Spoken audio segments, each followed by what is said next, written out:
seen that movie, and spoiler alert, it ends with a closet full of my suits on fire! Spoiler alert! Spoilers!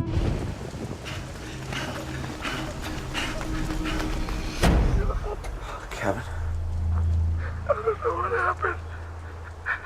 I don't think Marcus breathed.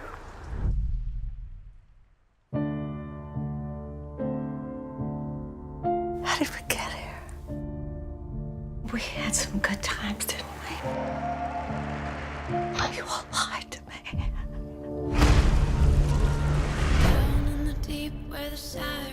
What happened? He knew everything. I saw what you did to him. You must have hit him over and over and over.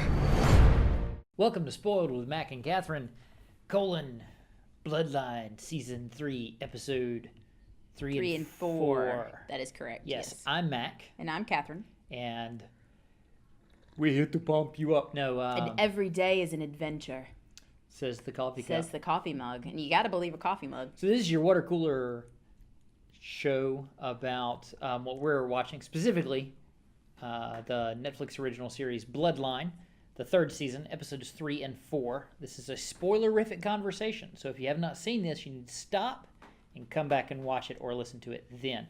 We are recording this for YouTube and audio, so if you're listening to this via the podcast and you'd like to see us, go on over to our YouTube channel, Mac and Catherine. Barron, Mac and Catherine Barron. That's your name. Your Is last it? name is what? Barron. Shut the front door. Yep. And if you just want to listen to us, then just listen. All right, so our producer Ben is off camera making random noises right now. What did you think of the episodes, Catherine? Yes. Mm-hmm. Leading up to this, You like to do a a recap. I have not been a big fan of this season so far, just because seems to be no joy at all in it, and the characters who we liked, who had just done a bad thing, are now doing lots of bad things, like murder, that kind of thing. All right, so in season 3, we get an awful lot of flashbacks, Meg's flashbacks of life with Marco. Oh, yeah, in this episode. We get Roy insinuating himself into sort of the patriarch role of the Rayburn family.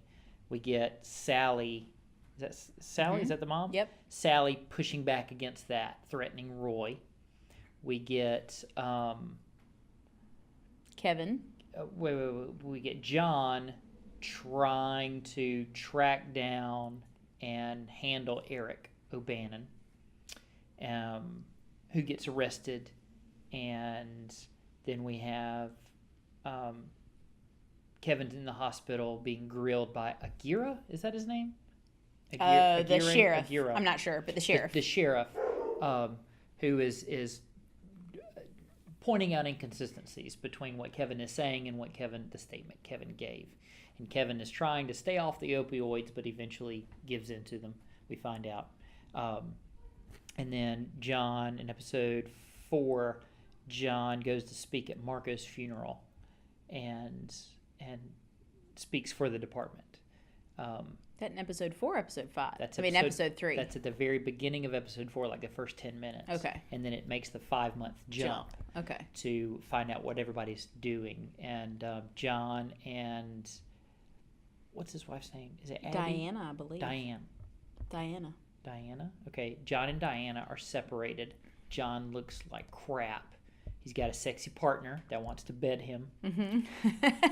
And he's refusing those forward advances because he's a good guy. No matter what. Because he's riddled with guilt about killing his own brother and covering up his brother's murder of his partner. There's a book that I'm reading right now called The Secret River, which is about Australia and the colonization of Australia. Mm-hmm. And there's a line in that book that says, sometimes you don't know the kind of man you are until a situation presents itself. Right. And then it comes out. And I think with John, John is a good man. I think I think Kevin's not necessarily good. Roy Gilbert's not necessarily good. Sally obviously has been making some poor choices most of her life. And it's the fact that John is so tormented. Yes. That proves that he's a good man. Right. If he were simply to be able to go out on life like Kevin does, yeah, then that would show you that his soul is dark, and there it is. But he has been broken by the thing that he did. Okay, let's finish the recap. Okay, before we start analyzing Sorry. too much. They're separated. Diane keeps sort of trying to pull John back under the guise of complaining about their daughter, and she actually comes over to his apartment drunk and collapses. And you wonder, never mind. I'm not supposed to. Not supposed to. And then there's this whole Roy trying to orchestrate Eric O'Bannon getting out of jail on a furlough in order to attend his mother's funeral. Kevin trying to orchestrate a christening for their newborn son. This is 5 months ahead, remember. Kevin seems to be in a good place, wants to have a party at the house. And then they do this whole juxtaposing of the christening and the funeral, where the people driving Eric to... Well, first of all, like I said, Roy's trying to orchestrate that. John and Agira hate this idea, and the people driving Eric there pretend that there's car trouble and keep Eric from the funeral. And never mind. Sorry. John is at the funeral. John, instead of going to the christening, goes to the funeral. Roy steps in at the christening to stand in for John as a godfather, which doesn't make any sense at all. John goes to the funeral. Chloe tells John there were guys there that she thought were taking pictures of Eric, but John thinks there could be something else there. And then you find out at the very end of the episode, John paid off the prison driver, to keep Eric from the funeral. So let's talk about the implications of all of these things. Okay. What did you think of the time jump? Let's talk about that right off the bat. The time jump, I felt like it felt like a quick fix. Like the writers had painted themselves into just this corner of abject human misery and didn't know how to get out of it. And this was a relief of that. Yeah. So it released an awful lot of tension at one time. Oh, the other thing I left out of the recap, Meg is missing. Meg's nowhere to be found. Nobody knows where Meg is. Okay. Or claims not to know. Yeah. All right. So you have all these tensions building with all these different characters, and none of them are, they're all in a bad way. And Ozzy's running around doing whatever he's doing. He hooks up with some girl. Surprise. Girls love Ozzy. Doesn't make any sense to me. And and the other part of it was a welcome for me. Like, I've just not been enjoying this at all. And so the jump was a welcome for you. The jump was a welcome for me, because I kind of like that when shows do that. Okay. Like this first 2 episodes all took place in the span of like 12 hours. Yeah. All in like one unending night. Yeah. And so this was great. And it allows, it's not quite a reset. It feels a little bit like that, yeah. Yeah. Let's just move the story forward 4 months later, and So that's what I thought of it. Okay. Yeah, to me, if they had done it at the very beginning of an episode, it might have made a little more sense. Mm-hmm. But the fact that they sort of stuck it in the middle of an episode, I did not like. Well, one commentator, that when I was looking at the recaps, their idea was that was that moment where John is speaking at Marco's funeral. Yeah. Feels very much like it should have been the end of season 2. And maybe it was written as such, but something just didn't jive in the way things were cut and edited. Yeah. And it just didn't feel good. And so they went back to Marco's death as the end of season 2. Yeah. I see what you're saying. That makes sense, because all that running around and stuff and finding Kevin and John kind of moving, going off would have felt like a great, and the speaking at the funeral would have felt like a nice, clean end to the season. Right. Whereas, and then you pick up 5 months later. Like, you just pick up the season 5 months later. With Marco's death, it's a great cliffhanger. I think they made the right decision. Yeah. Yeah. So just with John, you still see him as this very tortured guy, very torn between family, what to do about. He's totally fallen into this love-hate spiral with his family. Yes. He hates everybody and feels completely loyal to the family name. But At the same time, hates the family name. And what it's done to everyone. Right. And that it made the things that it has sort of made him do. And we saw that with his mom. Remember, he has a conversation. There's a flashback to he and his mom in the car in episode 2, I think. Yeah. Where she tells him, protect the family name. Yeah. Protect the family, protect the family. Mm-hmm. And so he's always felt that burden, which is really kind of one of the reasons why he killed Danny, I think. Just, he saw Danny as just a cancer. He's gonna pull everything down. Everything that I've worked for my whole life has been about protecting this family, and you're gonna come in and just try to take it all away. That leads to something that I think that most viewers don't even realize that they're missing is Danny. Yeah. The presence of him. The presence of him. I think he appeared like once in episode 1, and we've heard his voice a couple of times, but I don't know that wasn't just like clips that they had before. So you wonder when he's going to pop up again. Well, now that he's off, in a galaxy far, far away. It was a tough orchestrating the Death Star.